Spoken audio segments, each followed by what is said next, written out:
Mr. Gostner will present in a case who has to do with this combination between flood protection and restoration at the same time. Thank you, Fernando. Good afternoon, ladies and gentlemen. I'm very glad to be here at this conference and I thank the organizers for the possibility to make a presentation about the real case. This is a project where flood protection is the main target, but where the measures should be possibly carried out together with river restoration activities. And as you will see in the presentation, as you will notice, we are here at much smaller dimensions than we heard in the last presentation, so we go back to a small dimension, but you will notice that the problematics are more or less the same or from similar characteristics. First of all, I would like to show you where we are in this project. We are in the north of Italy, in the province of South Tyrol, which is the German-speaking part of Italy, and more precisely, we are in the Vinschgau Valley. This is close to the border to Switzerland and to Austria, and from where you eventually know our famous apples, which are exported to almost all parts of the world. We are situated in the watershed of the River Etsch, and this project is situated in the upper watershed of this river. River Etsch is the second largest river in Italy, behind the Po, which is the largest river of Italy. What was the frame of this project? Of course, as we heard today several times, the frame of such projects nowadays are the Water Framework Directive and also the Flood Risks Directive. The initiative for the project was this diffusive knowledge of existing flood hazards. Therefore, in 2008, a river basin management plan was started, called with the name Etsch Dialogue, and there the present state of different topics was investigated, such as flood hazards, aquatic and terrestrial ecology, land use and water resources exploitation. In this project we went through a very intensive participative process where all sorts of stakeholders were involved in these processes. They were involved in presentations, in workshops, and they also were involved in decision-taking steps. One of the results of this river basin management plan was that the village of Las, which is on the downstream side of the whole project area, that there exists a real hazard, flood hazard situation. We see here the hazard map with the different zones, with the different levels of hazard. So we see here also in the urban area, we see here also red zones, which signifies very high hazard. And we see large blue zones, which signifies very medium hazard, and also yellow zones with low flood hazard. Hazard caused by this river, by the River Etsch and by this tributary, which is called Eckbach. You see here some pictures of two floods that occurred on the River Etsch in the 80s, in 83 and 87, and therefore the next step after this river basin management plan was the initiative to launch a project which was called Flood Protection Project of Las. The project was started last year, and now we are at the end of the planning, of the design of the project. Of course, as I told in the introduction, the objectives of the project were, first of all, flood protection of this village of Las, but then this flood protection should be combined with river restoration measures for ecological improvement in order to consider also the guidelines of the Water Framework Directive. If we look at the reference condition in the River Etsch, we see here a historical map from 1820. Here we see again the village of Las. It was a meandering course. The meandering course occupied the whole floodplain, the whole valley. We had a huge presence of many alluvial forests here, and we also had a very large active floodplain. The width of this floodplain was around 5 to 6 kilometers. If we look at the present state, we notice large differences. Nowadays, we have a single thread trapezoidal channel that was built in the years between 1820 and 1825. And if we look at this picture nowadays, we notice that this edge more or less is like a highway going down the valley. Here you see the ancient riverbed, and this is the present riverbed. But we also noticed that a lot, or the big part of the alluvial forests disappeared in the meantime. But fortunately, we still have 2 alluvial forests which are still present in the floodplain, but they are disconnected by the river, so their original functions cannot be fulfilled anymore. And we have another topic, another issue we have to consider. In this area, we have a very intense hydroelectric exploitation. So we here in the edge, in the edge we see that there's an intense hydro-peaking activity. We have hydro-peaking ratios between maximum discharge and minimum discharge up to 1:8. So we have different things to consider when we started into this project. The consequence of it was also a statement of the river basin management plan. We have huge habitat degradation, and this results in a poor biodiversity in the rivers and mainly in the river edge.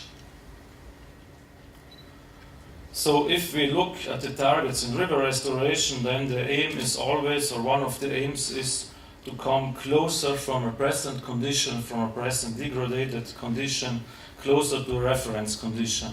Everybody of us knows that this is not possible, but we aim to come the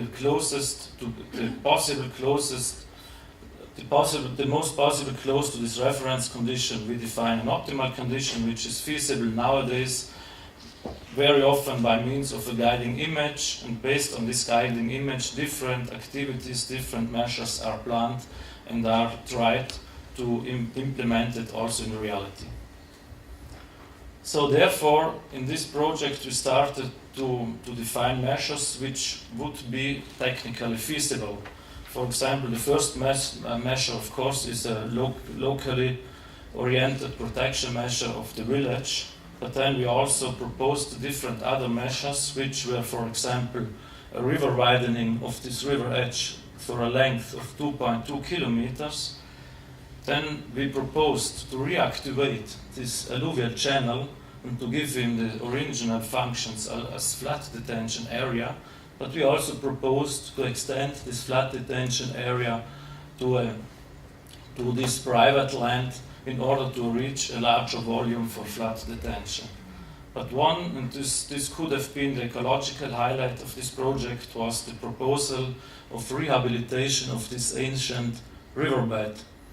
So there were different proposals that were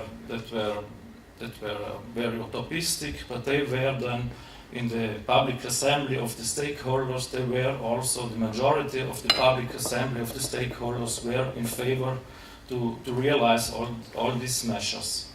But then when you make the next step, and if you go into the detail for the planning for the project, in the detail of the project, then different problems arise and things become really complex. For example, in the alluvial forest, we had to consider that there's a quite high groundwater level. Then there's another issue.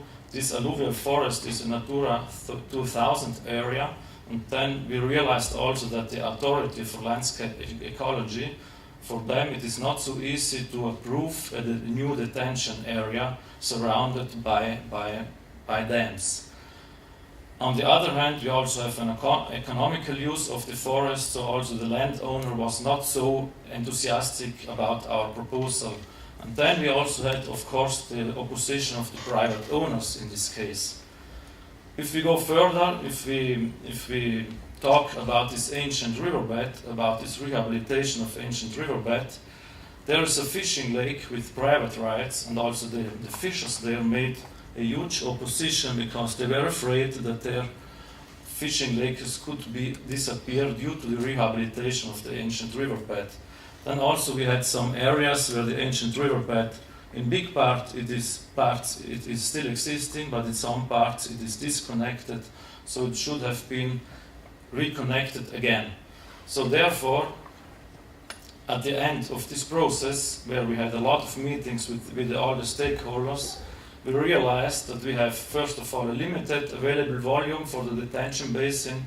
We realized that private owners are not willing to to give their land also for inundation, even if their land would have been flooded only once in 100 years. So we are talking about 100 years flood. And second, we also didn't reach an agreement for the ancient riverbed rehabilitation. Other limitations we have, as we also already have seen in the introduction, there we have an intense land use. The apples, more or less, are the gold of our valley.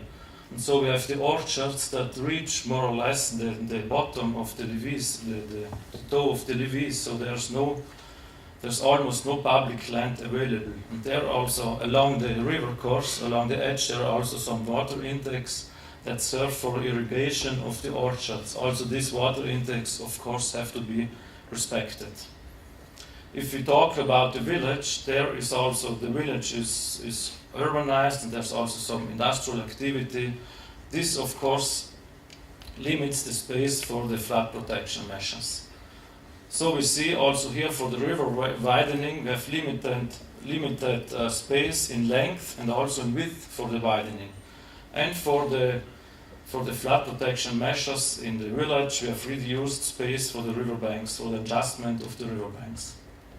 Therefore, we had to realize that we could not even reach this optimal condition, which is possible from a technical point of view, but we have to be also satisfied with the best achievable condition under considering all the boundary conditions which are there and which cannot be cancelled from one moment at the next. Therefore, now this is the result of this project, and if we remember the first slide where all the measures were shown, of course one could say, so this is not a good result, but at the end it is also a compromise. And as we have seen also in the presentation by Mr. Marzano, maybe a step-by-step approach could be at the long term also successful. So at the moment we are also not so unhappy with this solution. We plan to realize here this detention basin, so this alluvial forest, the original function to be a flood retention area, can be re-established. The volume, of course, is very small, it's 110,000 cubic meters. If we were in the Danube area, this would be filled up in 10 seconds, but here we are in a smaller area. We have a watershed area of around 600 square kilometers and a 100 years flood of around 130 cubic meters per second. So therefore we are able to reduce the flood peak by 3 or 4%, which is not so bad. And we are able to guarantee that the situation for the areas downstream is not getting worse. So this is also one important result of such a project. We have to limit the river widening to a length of 1 kilometer, but at least we obtained this agreement by the owner of this stretch here along the river. And we realize, of course, the protection measures. As you can imagine, for protection measures, the acceptability is very high because people are happy if you do such measures of flood protection. So the detention basin, it was planned originally with a regulated weir, so in order to optimize the volume that we let into this area. But now in these days we are in discussions with the client, with the water authority, and maybe at the end it also becomes a side weir without regulation.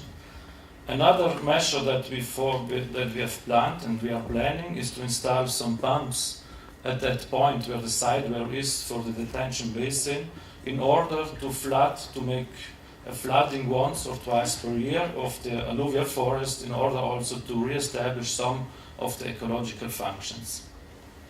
The widening of the river edge is foreseen on a length of 1 kilometer.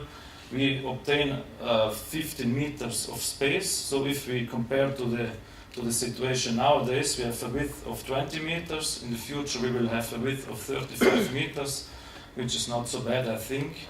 But what we have to consider in this case, we have this hydropeaking activity, so we don't have to realize measures which at the end are counterproductive, because we increase the stranding risk of the fishes.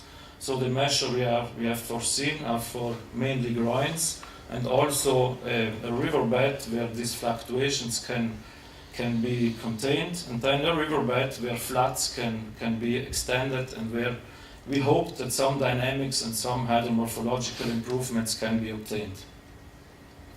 In Lars, of course, this is a normal protection measure, so we will build new walls, but what is very important there, we have also to be aware not to destroy things that nowadays are in a very good ecological situation. So flood protection doesn't allow us to destroy things and to worsen ecological conditions. So here in this place we have this side arm, this Eckbach, which is a very important ecological hotspot because all the fishes migrate to this Eckbach for the spawning activity. So therefore, if there we will install a pumping station connected to the side walls, but the pumping station will be realized in a way that the connectivity is not interrupted and that fishes also in the future have the possibility to use this Eckbach for their spawning activity. Then also we found some local measures. For example, there's a small pond near the edge which will be enlarged, and also some compensation measures we found also in this project.